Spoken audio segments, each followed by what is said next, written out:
नमस्कार दोस्तों। इस वीडियो में हम लोग देखने वाले हैं 30 सितंबर का पूछा गया फर्स्ट, सेकंड और थर्ड शिफ्ट में जितने क्वेश्चंस जीके जीएस के पूछे गए थे उन सभी क्वेश्चंस का एनालिसिस करने वाले हैं। तो चलिए देर न करते हुए हम वीडियो को शुरू करते हैं। और साथ ही यदि आप चैनल पर नए हैं तो चैनल को सब्सक्राइब कर लीजिए, वीडियो को लाइक कर दीजिए और अपने दोस्तों के साथ शेयर कर दीजिए। और साथ ही आप अगर इस क्लास का PDF चाहते हैं तो आप हमारे टेलीग्राम ग्रुप से ज्वाइन हो जाइए, जो इसका लिंक आपको वीडियो के डिस्क्रिप्शन में मिल जाएगा। वहाँ पे आपको सभी PDF दे दिए जाएंगे। और साथ ही अगर आप एग्ज़ाम देने वाले हैं, आगामी एग्ज़ाम देने वाले हैं, तो उसमें जो भी क्वेश्चंस मिल रहे हैं, जो आप क्वेश्चन याद कर पा रहे हैं, उन्हें हमारे टेलीग्राम ग्रुप में भेज दीजिए ताकि उसे अच्छे से एनालिसिस कराया जा सके, आपको सही आंसर बताया जा सके। तो चलिए देर न करते हुए हम वीडियो को शुरू करते हैं। क्वेश्चन था कि द्वैत शासन प्रणाली की शुरुआत कब हुई थी। तो ये 1919 में भारत सरकार अधिनियम ने के द्वारा द्वैत शासन प्रणाली की शुरुआत हुई थी, जो ब्रिटिश भारत के प्रांत सरकार की दोहरी प्रणाली थी। ध्यान रखिएगा, सबसे पहले रॉबर्ट क्लाइव ने द्वैत शासन प्रणाली बंगाल में शुरू की थी, जो 1765 में की गई थी। अगला क्वेश्चन था कि 2023 में RCB महिला टीम की कप्तान कौन थी। यानी कि जो WPL हुआ था उसमें RCB जो महिला कप्तान थी कौन थी RCB की, तो वो स्मृति मंदाना थी। और ये भी बात ध्यान रखिएगा कि 2024 जो WPL था उसकी विजेता टीम भी RCB ही थी। चलिए आगे देखते हैं अगला क्वेश्चन है कि मौर्य वंश का संस्थापक कौन था। तो मौर्य वंश का संस्थापक चंद्रगुप्त मौर्य था, जो कि 322 ईसा पूर्व में मौर्य साम्राज्य की स्थापना की गई थी। किसकी सहायता से? तो ये चाणक्य की सहायता से की गई थी। और किस वंश को हटाकर किया गया था? तो नंद वंश को हटाकर किया गया था। चलिए आगे है कि चंद्रगुप्त का उत्तराधिकारी कौन था। तो उसका पुत्र बिंदुसार था। मौर्य वंश का सबसे महान जो शासक हुआ वो अशोक महान हुआ, अशोक सम्राट हुआ। अशोक ने लोगों तक अपना संदेश पहुंचाने के लिए शिलालेख का इस्तेमाल किया था। चलिए आगे देखते हैं। आगे इसमें है कि अशोक के ज़्यादातर जो शिलालेख हैं वो प्राकृत भाषा में लिखे गए हैं। और लिपि कौन सी है उसकी? तो उसकी लिपि ब्राह्मी लिपि है। मौर्य वंश का अंतिम जो शासक था वो बृहदत्त मौर्य था, जिसकी हत्या उसी के सेनापति पुष्यमित्र शुंग ने कर दी थी और शुंग वंश की स्थापना की थी। चलिए आगे देखते हैं। अगला क्वेश्चन पूछा गया था कि सोडियम कार्बोनेट यानी जो खाने का सोडा है या जिसे बेकिंग सोडा कहा जाता है, उसका रासायनिक सूत्र क्या है। तो इसका रासायनिक सूत्र NaHCO3 होता है। इसका उपयोग खाना पकाने में किया जाता है, कीट नियंत्रण में किया जाता है और आग बुझाने वाले यंत्र में भी किया जाता है। आगे है कि 2011 की जनगणना के अनुसार भारत का सबसे कम साक्षरता वाला केंद्र शासित प्रदेश कौन था। तो सबसे कम साक्षरता वाला जो केंद्र शासित प्रदेश था वो दादर और नागर हवेली था, जहाँ की जो साक्षरता दर थी वह 76.04% थी। और पुरुष साक्षरता दर 85.17%, जबकि महिला साक्षरता दर 64.32% थी। कहाँ की? दादर और नागर हवेली की। आगे है कुछ राज्यों का हम देख लेते हैं जो साक्षरता दर क्या रही थी, जो कम थे, सबसे कम थे। तो ये था झारखंड की जो साक्षरता दर थी वह 66.41 थी। और पुरुष की साक्षरता दर वहाँ पे 76.84 और महिला की साक्षरता दर 55.42 था। राजस्थान का जो साक्षरता दर था ये था आपका 66.11% और पुरुष की साक्षरता दर 79.19 और महिला साक्षरता दर 52.12% थी। अरुणाचल प्रदेश का देखें अगर हम, तो अरुणाचल प्रदेश की साक्षरता दर 65.38% थी। पुरुष की साक्षरता दर वहाँ 72.55 और महिला की साक्षरता दर 57.70 थी। बिहार की साक्षरता दर 2011 की जनगणना में सबसे कम थी, जहाँ यहाँ पे बिहार की साक्षरता दर 61.80 थी और पुरुष की साक्षरता दर जिसमें 71.20 और महिला की साक्षरता दर 51.50 थी। चलिए आगे देखते हैं अगला क्वेश्चन है कि टमाटर का जो रंग होता है किस कारण लाल होता है। तो टमाटर का रंग जो होता है उसमें पाए जाने वाले लाइकोपीन नामक एक वर्णन के कारण होता है, जो एक कैरोटीन होता है। गाजर का जो रंग होता है वो बीटा कैरोटीन के कारण लाल होता है। इसमें पाए जाने वाला जो कैफ्थनीन नामक पिगामेंट होता है उसके कारण गाजर लाल होता है। प्याज का रंग जो लाल होता है वो एंथोसाइनिन के द्वारा और एंथोसैंथिन की उपस्थिति के कारण लाल होता है। चुकंदर का रंग लाल होता है उसमें पाए जाने वाले बीटानिन नामक एक यौगिक के कारण। चलिए आगे देखते हैं।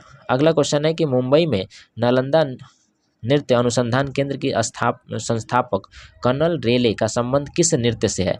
तो कर्नल रेले का जो संबंध है ये मोहिनी अट्टम से है और इनको साथ में पद्मश्री 1989 में मिला है। पद्म भूषण ये प्राप्त कर चुकी हैं 2013 में। संगीत नाटक अकादमी पुरस्कार यह 1994 में प्राप्त कर चुकी हैं और साथ में MP में मध्य प्रदेश द्वारा दिया जाने वाला कालिदास सम्मान भी ये प्राप्त कर चुकी हैं 2006 में। ध्यान रखिएगा, मोहिनी अट्टम जो है ये केरल का शास्त्रीय नृत्य है और साथ में केरल का एक और शास्त्रीय नृत्य है जिसे भरतनाट्यम कहते हैं, जो कि भरतनाट्यम सबसे पुराना शास्त्रीय नृत्य है। मोहिनीअट्टम के कुछ प्रमुख कलाकार हैं सुनंदा नायर,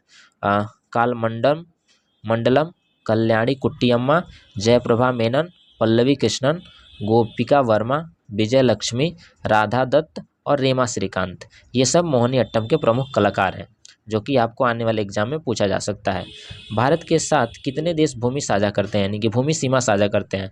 तो भारत के साथ कुल 7 देश भूमि सीमा साझा करते हैं, जिसमें पाकिस्तान है, अफगानिस्तान है, नेपाल है, चाइना है, बांग्लादेश है, भूटान है और म्यांमार है, जो भारत के साथ भूमि सीमा साझा करते हैं।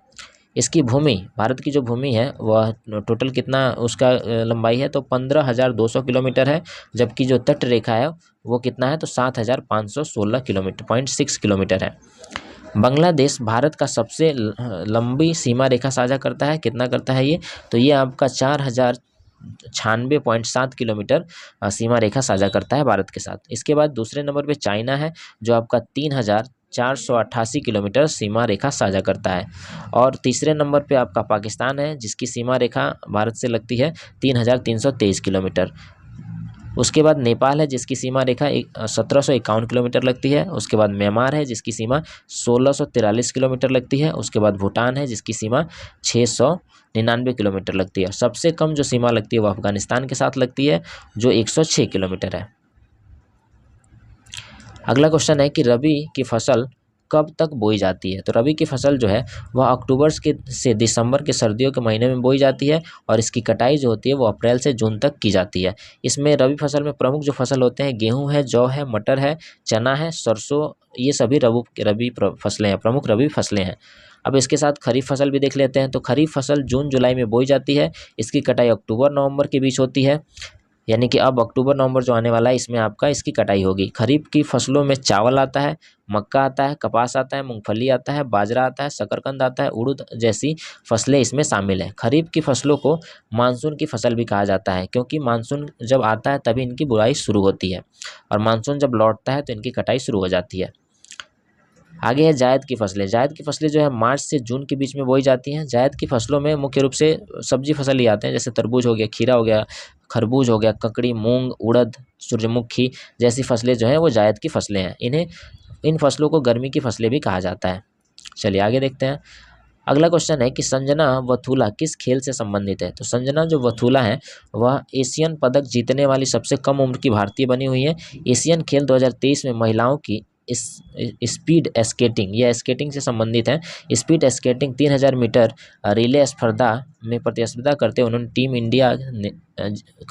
इंडिया ने तीसरे स्थान पर रहकर कांस्य पदक जीता था।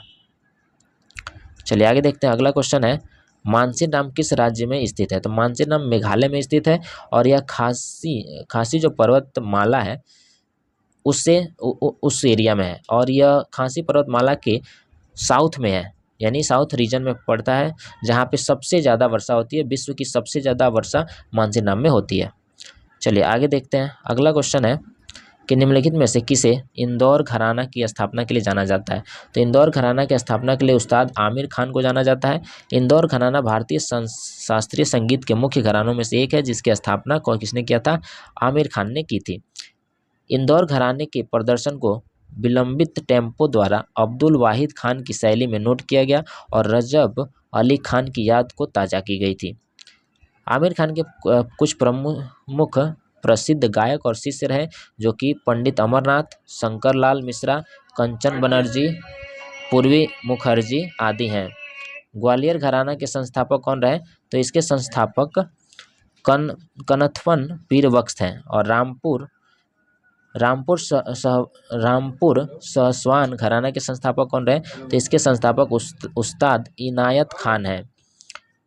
आगे देखें हम अगर जयपुरी अतरौली घराने के संस्थापक कौन रहे? तो इसके संस्थापक उस्ताद अलादिया खान रहे। किराना घराना के संस्थापक कौन रहे? तो इसके संस्थापक उस्ताद अब्दुल करीम खान है। पटियाला घराना के संस्थापक कौन है? तो इसके संस्थापक उस्ताद अली बख्श और उस्ताद फ़तेह अली खान है।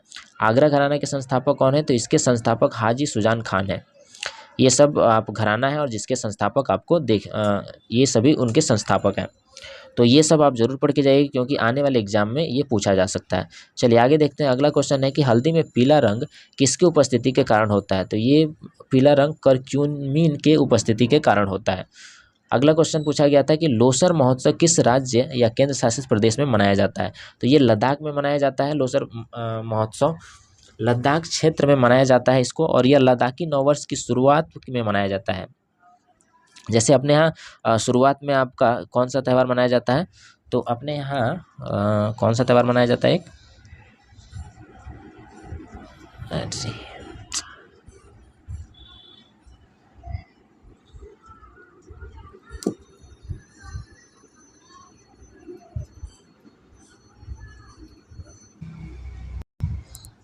अपने यहाँ जो नौ वर्ष की शुरुआत होती है तो नॉर्थ भारत में आपका मनाया जाता है मकर संक्रांति नौ वर्ष त्यौहार के रूप में। उसी तरह लद्दाख में आपका लोसर महोत्सव मनाया जाता है 9 वर्ष की शुरुआत में, और यह त्यौहार तिब्बती कैलेंडर के 11वें महीने के पहले दिन मनाया जाता है। चलिए आगे देखते हैं अगला क्वेश्चन। अगला क्वेश्चन है आपका कि डॉक्टर शाफिकुर रहमान वर्फ का संबंध किस पार्टी से है? तो इनका संबंध समाजवादी पार्टी से है। इनका संबंध किससे है? समाजवादी पार्टी से।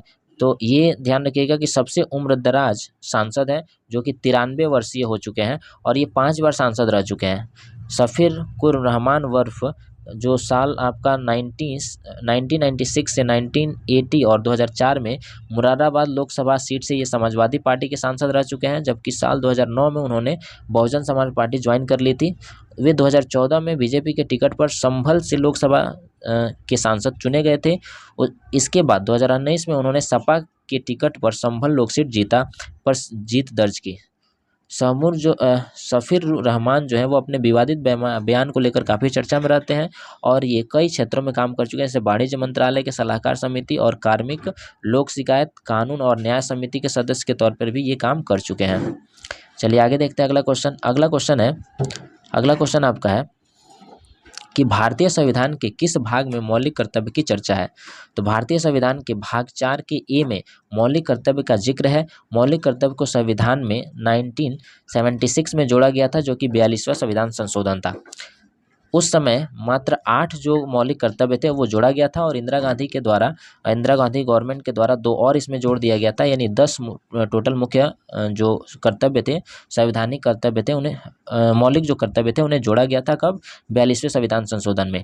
लेकिन फिर से 86वां संविधान संशोधन होता है 2002 में, और उसमें आपका लास्ट 11वां जो मौलिक कर्तव्य है, शिक्षा प्राप्त करने का जो मौलिक कर्तव्य है वो जोड़ा जाता है। ये कर्तव्य वैधानिक है, लेकिन इन्हें कानून के जरिए लागू नहीं किया जा सकता। ये जरूरी तो है लेकिन इसे कानून के द्वारा लागू नहीं किया जा सकता है, बल्कि ये राज्यों पर डिपेंड करता है चलिए आगे देखते हैं। अगला है, मौलिक कर्तव्य को सभी नागरिकों का नैतिक दायित्व माना जाता है, यानी कि उनका नैतिक दायित्व है, उन्हें फॉलो करना चाहिए इसे। मौलिक कर्तव्य को कहाँ से लिया गया है? तो ये रूस के संविधान से अपनाया गया है। चलिए आगे देखते हैं अगला क्वेश्चन पूछा गया था कि फार्मेसी संशोधन विधेयक 2023 के किस अधिनियम को संशोधित करता है?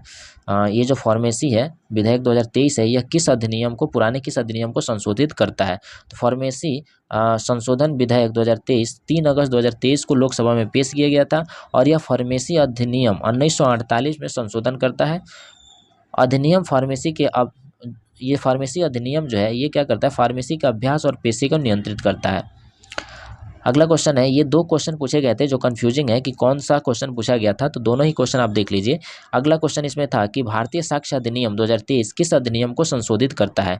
तो भारतीय साक्ष्य अधिनियम 2023 को भारतीय संसद में दिसंबर 2023 को पारित किया गया था और यह अधिनियम भारतीय साक्ष्य अधिनियम 1872 को प्रतिस्थापित करने के लिए लाया गया था। इसमें डिजिटल साक्ष्य जैसे आधुनिक मुद्दों को शामिल किया गया है। चलिए आगे देखते हैं। अगला क्वेश्चन है कि पाटन की महिमा किस भाषा में लिखा गया है? तो पाटन की जो महिमा है यह आपका कन्हैयालाल मणिकलाल मुंशी की किताब है, पाटन की महिमा, और यह मूल रूप गुजराती में लिखा गया है। दादा भाई नौरोजी द्वारा लिखी गई पुस्तक का नाम बताना था, पूछा गया था। तो ये है आपका ड्रेन ऑफ वेल्थ, और भी कई 2 किताबें उनके द्वारा लिखी गई हैं। एक है poverty and on British rule in India और दूसरा है पॉवर्टी ऑफ इंडिया। अगला क्वेश्चन पूछा गया था कि पद्म पुरस्कारों का सही श्रेणी क्रम क्या है। पद्म पुरस्कार दिए गए थे, उनका सही श्रेणी क्रम में सजाना था, बताना था। तो ये हो जाएगा, पहला सबसे ऊपर होता है पद्म विभूषण, उसके बाद पद्म भूषण, उसके बाद पद्मश्री। सरकार के द्वारा हर साल गणतंत्र दिवस के मौके पर इनकी घोषणा की जाती है, जिसकी शुरुआत 1954 में की गई थी।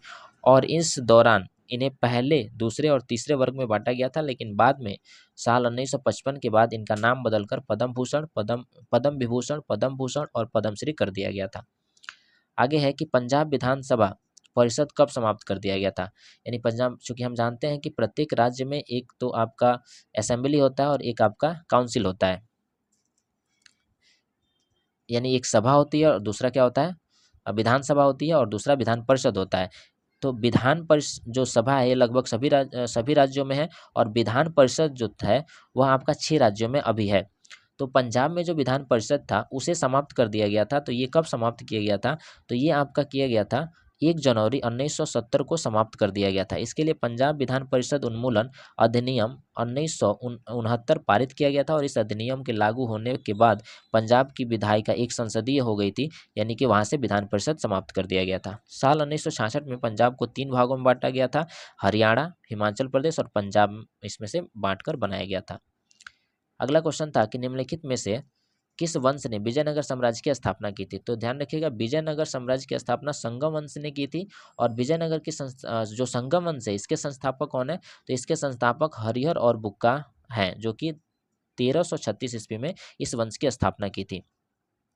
विजयनगर साम्राज्य जो है उसमें कुल 4 वंश थे, और जिसके अलग अलग संस्थापक हुए। तो चलिए हम उन सबको देख लेते हैं। तो इसमें संगम वंश आता है सबसे पहले। संगम वंश का हरिहर और बुक्का 2 भाइयों ने किया था, जो कि जिनका शासनकाल, जो ये वंश कब तक शासन किया, तो 1336 से लेकर 1485 तक शासन किया। इसके बाद दूसरा जो वंश आया वो था आपका, और ध्यान रखिएगा इस वंश में देवराय द्वितीय संगम वंश के सबसे प्रसिद्ध शासक थे, यानी संगम वंश के सबसे प्रसिद्ध शासक कौन हुए, देवराय द्वितीय। उसके बाद आया सालू वंश। सालू वंश के संस्थापक कौन थे, सालू नरीस, जो कि 1485 से लेकर 1505 तक रहा, और संगम वंश को समाप्त करके सालू नरीस सत्ता में आए थे, यानी जो संगम वंश चल रहा था उसे खत्म करके सालू वंश की स्थापना की गई थी। उसके बाद आया सालू वंश के बाद आया तुलु वंश। तुलु वंश के संस्थापक वीर नरसिंह थे, जो 1505 से लेकर 1570 तक शासन किए, और इसमें कृष्णदेव राय जो थे वो तुलु वंश के थे, जो सबसे प्रसिद्ध शासक हुए। इन्हीं के दरबार में कौन रहता था, तेनालीराम रहते थे। चलिए आगे देखते हैं। अगला है आरवीडू। आरवीडू इसके बाद वंश आया, जिसके संस्थापक तिरुमल थे, और इनका शासनकाल चला 1570 से लेकर 1650 तक। इस वंश का शासनकाल चला 1570 से लेकर 1650 तक। यह विजयनगर का अंतिम वंश था। चलिए आगे देखते हैं। अगला क्वेश्चन पूछा गया था, ये क्वेश्चन कंफर्म नहीं है, शायद ऐसे ही पूछा गया था, कि पूछा गया था इसमें कि जब पृथ्वी का दक्षिणी ध्रुव सूर्य की ओर झुकता है तो किस गोलार्ध में गर्मी होती है। तो पृथ्वी का जो ध्रुव जो सूर्य की ओर झुकता है वहीं पे क्या होती है, गर्मी पड़ती है, यानी कि वहाँ पे जो सूर्य का रेज होता है, यानी कि सूर्य की जो किरणें होती हैं सबसे ज़्यादा पड़ती हैं, जिसकी वजह से वहाँ गर्मी रहती है। पृथ्वी का कुछ हिस्सा सूर्य की ओर सबसे सीधी किरणें प्राप्त करता है, इसीलिए उस जब उत्तरी ध्रुव सूर्य की ओर झुकता है तो उत्तरी गोलार्ध में गर्मी पड़ती है, और जब दक्षिणी ध्रुव सूर्य की ओर झुकता है तो दक्षिणी गोलार्ध में गर्मी पड़ती है, क्योंकि सूर्य की किरणें जो पड़ रही होती हैं वो सीधा पड़ रही होती हैं। तो ये आज के पूछे गए फर्स्ट शिफ्ट के क्वेश्चन थे। तो चलिए आज जो सेकंड शिफ्ट में क्वेश्चन पूछे गए थे उनके बारे में उनका एनालिसिस कर लेते हैं, देख लेते हैं उनको। पहला जो क्वेश्चन पूछा गया था वो पूछा गया था कि सकल घरेलू उत्पाद यानी जीडीपी में अगर मूल्यह्रास घटा दिया जाता है तो हमें क्या मिलता है। तो यदि हम मूल्यह्रास को घटा देते हैं तो उसमें हमें नेट डोमेस्टिक प्रोडक्ट मिलता है, यानी एनडीपी मिलता है, शुद्ध घरेलू उत्पाद मिलता है। यदि हम जीएनपी में मूल्यह्रास को घटाते हैं तो हमें प्राप्त होने वाले कुल आय का माप कहा जाता है, यानी कुल आय मिलता है, शुद्ध आय मिलता है एक तरह से कहें तो, जो कि आपका क्या होता है, शुद्ध राष्ट्रीय उत्पाद के नाम से जाना जाता है, यानी शुद्ध राष्ट्रीय उत्पाद कहते हैं। अगला क्वेश्चन पूछा गया था कि विंग्स ऑफ फायर किसकी आत्मकथा है। तो विंग्स ऑफ फायर जो एक फेमस बुक है, और यह किनके द्वारा लिखा गया था, तो एपीजे अब्दुल कलाम के द्वारा लिखा गया था, और यह 99 में पब्लिश हुआ था। एपीजे अब्दुल कलाम को मिसाइल मैन ऑफ इंडिया के नाम से भी जाना जाता है, और ये भारत के 11वें राष्ट्रपति थे। उन्होंने 2002 से 2007 तक भारत के राष्ट्रपति के रूप में कार्य किया। वे भारत के राष्ट्रपति बनने वाले पहले वैज्ञानिक थे। वे सियाचिन ग्लेशियर का दौरा करने वाले भी पहले भारतीय राष्ट्रपति थे। वह विधानसभा चुनाव में मतदान करने वाले भी पहले राष्ट्रपति थे। बिलियन बिट्स ई अखबार जो APJ अब्दुल कलाम के द्वारा शुरू किया गया था, उन्हें 1997 में भारत रत्न पुरस्कार से सम्मानित किया गया था। APJ अब्दुल कलाम ने कुछ अन्य किताबें लिखी हैं, जिसमें से इंडिया 2020, इग्नाइट माइंड्स है, इंडोमिटेबल स्पिरिट्स है और आपका advantage India from challenge to opportunity, ये उनकी फेमस बुक है। अगला क्वेश्चन पूछा गया था कि भारतीय संविधान के इनमें से किस अनुच्छेद के तहत भारत का सर्वोच्च न्यायालय अभिलेख न्यायालय के रूप में कार्य करता है। यानी कि भारत का जो सर्वोच्च न्यायालय है, उसके जो फैसले जो लिए गए हैं, उन फैसलों के आधार पर जो निचली अदालतें हैं, यानी कि हाई कोर्ट और जो डिस्ट्रिक्ट कोर्ट है, वह उन फैसलों को एक आधार मानकर दूसरे फैसले सुना सकते हैं, जिसे हम अभिलेख न्यायालय के नाम से जानते हैं। तो ये अनुच्छेद 129 में कहा गया है, यानी आर्टिकल 129 में ऐसा कहा गया है कि भारत के संविधान के अनुच्छेद 129 में कहा गया है कि सर्वोच्च न्यायालय एक अभिलेख न्यायालय है। अभिलेख न्यायालय की अगर परिभाषा दे तो इसका मतलब ये होता है कि अदालत की कृत्यों और उसकी कार्यवाहियों को गवाही और स्मृति के लिए नामांकित किया जाता है, यानी कि उसे गवाही के तौर पे लिया जा सकता है, एज एविडेंस के तौर पे लिया जा सकता है। सर्वोच्च न्यायालय को अपने अधिकार की अवमानना के लिए दंड की शक्ति भी प्राप्त है। चलिए आगे देखते हैं अगला क्वेश्चन। अगला क्वेश्चन पूछा गया था कि हर्षवर्धन के दरबारी कवि कौन थे। तो हर्षवर्धन जो थे, कन्नौज के शासक हर्षवर्धन थे, और इनकी जीवनी जो उनके दरबारी कवि बाणभट्ट द्वारा लिखा गया था, जो संस्कृत में लिखा गया था। उन्होंने कदम्बरी नामक एक नाटक भी लिखा था। किसने लिखा था? कदम्बरी नामक उन्होंने एक नाटक भी लिखा है। चलिए आगे देखते हैं अगला क्वेश्चन है, हेनसांग एक चीनी तीर्थयात्री ने हर्ष के दरबार का दौरा किया था। चीन जाने के बाद एक किताब सियुकी जो पश्चिम की दुनिया के नाम से उसने लिखा था, यानी कि सियुकी जो पुस्तक है वो किसके द्वारा लिखा गया था? तो ये हेनसांग के द्वारा लिखा गया था। और हेनसांग किसके दरबार में आया था? तो हर्षवर्धन के दरबार में आया था। हेनसांग एक चीनी तीर्थयात्री था जो हर्षवर्धन के दरबार का दौरा किया था, और चीन जाने के बाद इसने सियुकी लिखी थी। सेम बात है। चलिए आगे देखते हैं अगला क्वेश्चन। इसमें से एक्स्ट्रा फैक्ट देख लेते हैं क्या है। तो हरिसेन जो है गुप्त सम्राट समुद्रगुप्त के दरबारी कवि थे। बाणभट्ट जो थे वो किसके दरबारी कवि थे? तो ये हर्षवर्धन के दरबारी कवि थे। चंद्रबरदाई जो थे वो पृथ्वीराज चौहान के दरबारी कवि थे। और भवभूति जो थे वो कन्नौज के राजा यशोवर्मन के दरबारी कवि थे। चलिए आगे देखते हैं अगला क्वेश्चन क्या पूछा गया था। तो अगला क्वेश्चन पूछा गया था कि भारत ने किस ओलंपिक खेल में पहली बार स्वर्ण पदक जीता था। तो भारत ने 1928 एम्स्टर्डम जो ओलंपिक हुआ था उसमें पहली बार स्वर्ण पदक जीता था, और ये हॉकी में जीता गया था। भारतीय पुरुष टीम ने 1928 के एम्स्टर्डम ओलंपिक में अपना पहला स्वर्ण पदक जीता था। टीम ने 5 मैचों में एक भी गोल नहीं खाया था, और टूर्नामेंट में अपना वर्चस्व स्थापित करते हुए कुल 29 गोल दागे थे। विशेष रूप से इसमें किसने भारत की जो महान हॉकी खिलाड़ी थे, जिन्होंने मेजर ध्यानचंद के नाम से जाना जाता है, इन्होंने इसमें काफ़ी अच्छा भूमिका निभाई थी, और नीदरलैंड के खिलाफ फाइनल में इन्होंने हैट्रिक बनाई थी। चलिए आगे देखते हैं अगला क्वेश्चन। अगला क्वेश्चन पूछा गया था कि पूंजीगत वस्तुएं किस प्रकार की वस्तुएं होती हैं? सस्ती होती हैं, टिकाऊ होती हैं, या निम्न दर वाली होती हैं? तो पूंजीगत जो वस्तुएं होती हैं वो टिकाऊ वस्तुएं होती हैं, जिनका उपयोग उत्पादन प्रक्रिया में किया जाता है। पूंजीगत वस्तुओं के उदाहरण में विनिर्माण उपकरण, माल के परिवहन के लिए उपयोग किए जाने वाले वाहन, और डेटा विश्लेषण के लिए उपयोग किए जाने वाले कंप्यूटर सिस्टम शामिल है। अभिनव बिंद्रा जो थे वो व्यक्तिगत ओलंपिक पदक जीतने वाले पहले भारतीय थे, यानी कि व्यक्तिगत उन्होंने 2008 में शूटिंग में जीता था। व्यक्तिगत एकल अगर हम स्वर्ण पदक कहें तो उन्होंने जीता था।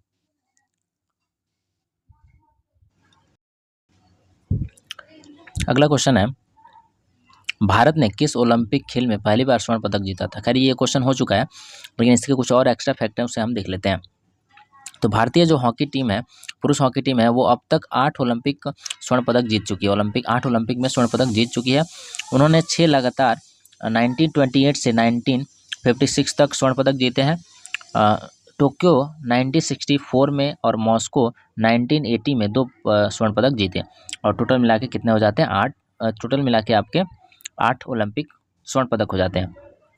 कर्णम मल्लेश्वरी जो थे, कर्णम मल्लेश्वरी जो थी, ये इन्होंने ओलंपिक पदक जीतने वाली ये भारत की पहली महिला बनी थी, जो सिडनी 2000 ओलंपिक में जीती थी। पीवी सिंधु 2 व्यक्तिगत ओलंपिक पदक जीतने वाली पहली भारतीय महिला है। सुशील कुमार 2 व्यक्तिगत पदक जीतने वाले दूसरी भारतीय एथलीट हैं। आगे चलिए क्वेश्चन देख लेते हैं। अगला क्वेश्चन है कि छऊ किस राज्य का प्रसिद्ध लोक नृत्य है? तो छऊ जो है बंगाल, ओडिशा और झारखंड में प्रचलित एक लोक नृत्य है। यह 3 शैलियों में होता है, जिनके नाम इन राज्यों के नाम पर रखे गए हैं। पुरुलिया और के केला छऊ के पात्रों की पहचान के लिए मुखौटे का इस्तेमाल किया जाता है। छऊ नृत्य को साल 2010 में यूनेस्को की मानवता की अमूर्त संस्कृति विरासत की सूची में शामिल किया गया था।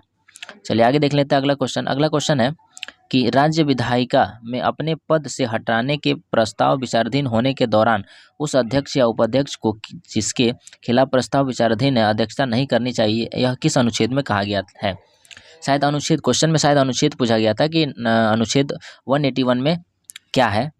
तो 181 में क्या है कि अगर किसी विधायक के राज्य जो विधायिका है उसमें किसी अध्यक्ष को क्या किया है, उसके हटाने का प्रस्ताव अगर विचाराधीन है तो वह क्या कर सकता है? अध्यक्षता नहीं कर सकता है। यह किस में कहा गया? तो अनुच्छेद 181 में कहा गया है।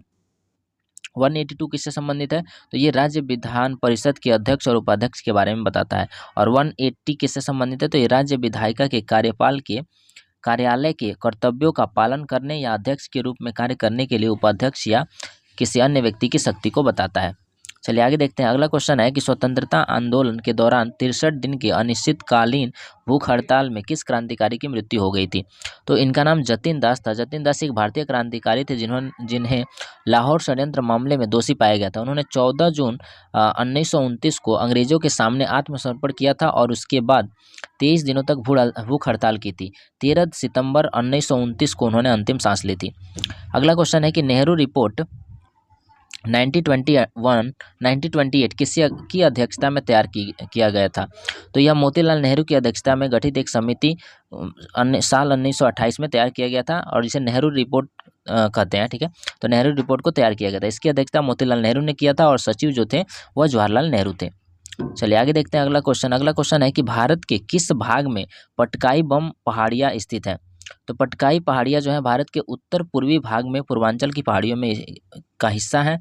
पटकाई पहाड़ियाँ बर्मा के साथ मिलने वाली भारत की उत्तर पूर्वी सीमा पर स्थित है। पटकाई श्रृंखला नागालैंड, मेघालय, मिजोरम और मणिपुर तक फैली हुई है। पटकाई पहाड़ियों में 3 मुख्य श्रृंखलाएं हैं: पटकाई बूम, खासी गारो जयंती श्रृंखला और लुसाई पहाड़ियाँ। पटकाई पहाड़ियाँ का सबसे बड़ा शिखर जो है वो सरामती पर्वत है। चलिए आगे देख लेते हैं। आगे है कि पटकाई पहाड़ियों के माध्यम से दिहेंग नदी असम के शिवसागर जिले में ब्रह्मपुत्र से मिलती है। पटकाई पहाड़ियाँ का सबसे महत्वपूर्ण पहाड़ी दर्रा पंगोसो दर्रा है। इसी दर्रे में भारत को बर्मा से जोड़ने वाली लेडो रोड निकलती है। चलिए आगे देखते हैं अगला क्वेश्चन। अगला क्वेश्चन है कि सितंबर 2023 में प्रवर्तन निदेशालय यानी ईडी का कार्यवाहक निदेशक युक्त किसे किया गया है? तो राहुल नवीन को किया गया है। और यह कब किया गया है? तो ये 14 अगस्त 2024 को प्रधानमंत्री की अध्यक्षता में कैबिनेट की नियुक्ति समिति ने प्रवर्तन निदेशालय का पूर्णकालिक निदेशक किसे नियुक्त किया है? तो राहुल नवीन को नियुक्त किया है। चलिए आगे देखते हैं। अगला क्वेश्चन है कि राइबोन्यूक्लिक एसिड यानी आरएनए कहाँ पाया जाता है? तो आरएनए जो है सभी जीवित कोशिकाओं में पाया जाता है। कोशिका के विभिन्न और कोशिका द्रव दोनों में, कोशिका के नाभिक और कोशिका द्रव दोनों में पाया जाता है। आरएनए का संश्लेषण आमतौर पर कोशिका के नाभिक में होता है। आरएनए को कोशिका द्रव में भी संग्रहित किया जाता है। राइबोन्यूक्लिक एसिड यानी आरएनए डीएनए से प्रतिलेखन नामक प्रक्रिया के माध्यम से उत्पन्न होता है जो एंजाइम आरएनए पॉलीमरेज द्वारा उत्प्रेरित होता है। चलिए आगे देखते हैं अगला क्वेश्चन। अगला क्वेश्चन है कि भारत में किस प्रकार का संविधान है? तो भारत में दोनों लचीला और कठोर दोनों संविधान है। यानी कि हम जो भारत का संविधान है उसमें संशोधन भी कर सकते हैं और एक तरह से कहें तो इसका संरक्षण भी सुप्रीम कोर्ट द्वारा किया जाता है। अगला क्वेश्चन था कि राग दीपक जो है भारतीय शास्त्रीय संगीत का एक प्रमुख राग है जो रात्रि और अंतरांग से जुड़ा हुआ है। अगला क्वेश्चन है कि इसमें से कौन से समूह का नष्ट बलबन ने किया था? तो बलबन जो था वह एक तरह बलबन जो था इसने क्या किया था? चहलगानी और चालीसा जो दल था उसके समूहों को इसने नष्ट किया था, क्योंकि इल्तुतमिश जो था उसने चालीसा दल बनवाया था और उसके बाद जब बलबन आया तो उसने इसे ख़त्म कर दिया। इसे 1266 में गयासुद्दीन बलबन ने नष्ट कर दिया था। बलबन की कुछ अन्य नीतियाँ थी जो उसने शुरू किया था सल्तनत में काल में। तो बलबन जो था उन्होंने लौह और रक्त नीति अपनाया था। उसने नियाबत ए खुदाई और जिल ए इलाही की उपाधि को स्वीकार किया था। उन्होंने फारसी शिष्टाचार यानी सिजदा और पैबोस पेश किया था। उसने सैन्य विभाग दीवाने आरज की स्थापना की थी। वह फारसी साहित्यकार का संरक्षक था और अमीर खुसरो का विशेष पक्षधर था। चलिए आगे देख लेते हैं। अगला क्वेश्चन है कि भारत ने किस ओलंपिक खेल में पहली बार स्वर्ण पदक जीता था। ये तो बता चुके हैं, हो चुका है पहले का। तो ये कुछ क्वेश्चंस थे जो आपका 25 क्वेश्चन जो थे जो आपका सेकंड शिफ्ट में पूछे गए थे। और चलिए अब हम लोग थर्ड शिफ्ट में पूछे गए क्वेश्चंस को एनालिसिस कर लेते हैं। तो थर्ड शिफ्ट में क्वेश्चन पूछा गया था, क्वेश्चन आपका था कि मेहदीनम खलम किस राज्य का पारंपरिक नृत्य त्यौहार है। तो ये मेघालय का है। अगला क्वेश्चन पूछा गया था कि भारतीय संविधान का कौन सा अनुच्छेद यह प्रावधान करता है कि एक मंत्रिपरिषद होगी जिसका प्रमुख प्रधानमंत्री होगा। तो यह अनुच्छेद 74 करता है, यानी अनुच्छेद 74 करता है। अनुच्छेद 74 में कहा गया है कि प्रधानमंत्री के पद को स्थापित करता है ये, तथा इस अनुच्छेद के मुताबिक राष्ट्रपति की सलाह और मदद देने के लिए प्रधानमंत्री के साथ एक मंत्रिपरिषद होगा और मंत्रिपरिषद की सलाह को किसी भी अदालत में चुनौती नहीं दिया जा सकता। अनुच्छेद 15 इससे रिलेटेड और अनुच्छेद देख लेते हैं। तो अनुच्छेद 75 में कहा गया है, अनुच्छेद जो आपका 75 है उसमें कहा गया है कि प्रधानमंत्री की नियुक्ति और अन्य मंत्रियों की नियुक्ति से जुड़ा है। इस अनुच्छेद के मुताबिक राष्ट्रपति प्रधानमंत्री की नियुक्ति करते हैं और प्रधानमंत्री की सलाह पर अन्य मंत्रियों की नियुक्ति की जाती है। अनुच्छेद 78 जो है ये बताता है कि प्रधानमंत्री के कर्तव्यों से जुड़ा है। इस अनुच्छेद के मुताबिक प्रधानमंत्री को राष्ट्रपति के साथ आधिकारिक संचार के लिए जिम्मेवार बनाया गया है। प्रधानमंत्री को सदस्यों की परिषद द्वारा किए गए सभी फैसलों के बारे में राष्ट्रपति को सूचित करना होगा। अगला क्वेश्चन पूछा गया था कि भारत के निम्नलिखित में से किस पड़ोसी देश में प्रसिद्ध कटास रास मंदिर परिसर है जिसमें सभी कई धर्मों के मंदिर स्थित है। तो ये आपका पाकिस्तान में है। गणेश रथ में स्थित बेहतरीन अखंड मंदिरों में से एक है महाबलीपुरम। आंसर क्या हो जाएगा इसका, महाबलीपुरम। भारत में integrated guided missile development program कौन शुरू किया था। तो ये डॉक्टर एपीजे अब्दुल कलाम के थे। और डॉक्टर एपीजे अब्दुल कलाम का एक फेमस उपन्यास कौन सा है, तो विंग्स ऑफ फायर है। चलिए आगे देखते हैं। अगला क्वेश्चन है कि किसका रासायनिक सूत्र H2SO4 होता है। तो ये सल्फ्यूरिक अम्ल का होता है, यानी सल्फ्यूरिक एसिड का होता है। अगला क्वेश्चन पूछा गया था कि यूनेस्को विश्व धरोहर में शामिल रानी की बावड़ी कहाँ स्थित है। तो ये पाटन गुजरात में स्थित है। अगला क्वेश्चन पूछा गया था कि एशियाई खो खो चैंपियनशिप 2023 का विजेता कौन रहा। तो ये आपका इंडिया रहा। अगला क्वेश्चन पूछा गया था कि 2023 में MP द्वारा लता मंगेशकर पुरस्कार किसे दिया गया था। तो ये आपका आशा भोसले को दिया गया था। अगला क्वेश्चन था आर मुथुकन्नमन एक नृतक है जिसे 2022 में जिन्हें 2022 में पद्मश्री मिला था। तो ये होगा सधी। अगला क्वेश्चन पूछा गया था कि भारत का सबसे बड़ा लोक नृत्य कौन सा है। तो भारत का सबसे बड़ा जो लोक नृत्य है वो आपका नाटी लोक नृत्य है। निम्नलिखित में से कौन एक शास्त्रीय नृत्य है। शास्त्रीय नृत्य आपको देखना था तो शास्त्रीय नृत्य आप ये ऑप्शन से जा सकते थे।